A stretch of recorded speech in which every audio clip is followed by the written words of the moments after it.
Hi, this is Valerie Tom here from You Define Destiny. This is video 3 of 5 to get on your journey. Today we're going to talk about goals, objectives, and tasks. This is really when you start to get down to the tactical side, down to the nitty-gritty, what really needs to get done to get to this big, huge vision that you've got, which is incredible and that's awesome. But how are you going to get there? So let's start mapping out the actual process. So you want to start writing down, I wouldn't prioritize it yet, I would just start jotting down things that you need to do to get towards that vision, things that you need to do to get towards that, that definition of success that you have in each of your 3 to 5 areas that are important to you. Again, my areas are myself as a mother, wife, personal, and an entrepreneur. And I make sure that I focus on those areas every day. We'll talk about that more in the next video that talks about daily method of operation. So it's really important to have a list of where you're going. You don't take a cross-country trip without a map or a app or something that's telling you where you're going. So we need to make sure that we have a vision and then we have a roadmap to get there. So our goals, tasks, and objectives are really going to center around that. But my struggle is I get overwhelmed when I'm looking at this huge list of things that I have to get done. So what I do is I've got the huge list of things, I've got my goals and objectives around all of those areas and how to accomplish my vision. So I get those all in a big long list and make sure that I just jot them all down first. Then I kind of reprioritize them and juggle things around afterwards. But sometimes when you're uncensored and just throwing ideas out there, you get the freshest and newest ideas. Again, think big, the sky is the limit, think like a child, we can accomplish anything, and really start jotting those things down. Like I said, after you get the big huge list, then you can go back and prioritize that list. For me, on my list is specific goals around what I want to do for my daughter.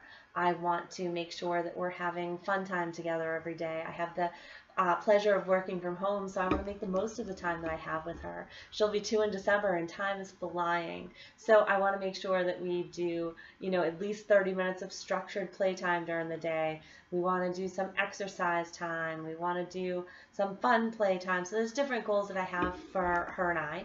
Then obviously myself as a wife, myself personally, really want to focus on my getting healthier. I've lost 55 pounds in the past 2 years, mainly because I finally believed I could and focused on water aerobics. I teach 4 classes a week, and I've done some clean eating. I'm eating much better than I used to, a lot less sugar and prepackaged crap. But I need to, continue to work on that. What I try and do is remind myself that the 5 minutes of pleasure I'm going to have by eating that awful treat, it gives me a couple hours of feeling like shit. And sometimes the next morning too, if I eat something for dinner that I shouldn't, like last night we ordered pizza. So it was great. It was a little barroom pizza, tasted delicious, ate more than I should have. Afterwards, my stomach felt full and I felt lethargic. And then I was getting indigestion. I felt like crap, and then this morning I woke up still feeling a little crappy. So I try and remind myself of how it feels afterwards and not just the 5 minutes of pleasure, the long-term effects. So that helps me sometimes, and sometimes I still enjoy what I need to, and that's fine. You just get back on the wagon quickly and don't wait till the following Monday like I used to. And also in business, I have to be consistent in my business. There's goals that I have for my business, and if I don't work towards that every day, it's not going to happen. So that is, some of the goals that I'm working on, some of the objectives and the tasks. So make sure that you do get that detailed list. And then after you get that detailed list, think about what the next step is for each of your areas. My 4 areas, what's the next step for each of those? And I'm going to incorporate that into my daily method of operation. And each day I'm just going to focus on the next steps instead of this overall huge picture that's going to overwhelm me. So that is really how I focus on things. The next video is going to be on daily method of operation. So definitely make sure that you're prepared for that. Start jotting down a list of things that you want to do daily. I like to do cleaning daily, organization, those types of things. So get your list together and we'll use that on the next video. Thank you.